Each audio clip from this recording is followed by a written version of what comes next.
We used maxima and minima to determine intervals of increase and decrease. We're going to use points of inflection to determine intervals of concave up and concave down. The cool thing about points of inflection is you can actually see them pretty clearly and pretty easily. They usually fall about halfway between two extrema. So, if this is a maximum, that's a minimum. Somewhere in between those two is a point of inflection. And the way that we can find it is we're looking for the moment where the graph seems to be totally straight, not curved up, not curved down. So here it's curved down a little bit, here it's curved up a little bit, but right in the middle, there's this place where it looks like it's totally perfectly straight, and that is a point of inflection. Same thing between these two extrema. Here it's curving up, here it's curving down, but right in the middle, honestly probably right here on the axis, there's a place where it seems to be perfectly straight, and that is my other point of inflection. So I'm going to throw down some coordinates here just so that we can have some language to talk about them.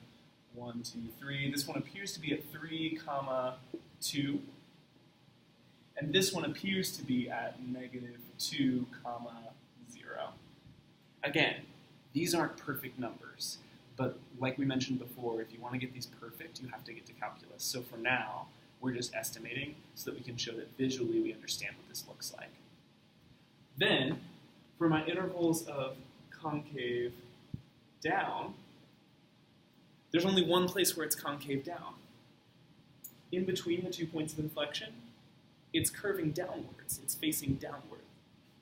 So it is concave down from -2 all the way up until you get to +3. And it's concave up really everywhere else.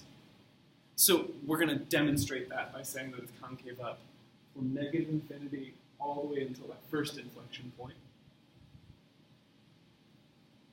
which happens at -2, and that the other interval of concave up starts at 3 and extends infinitely to the right.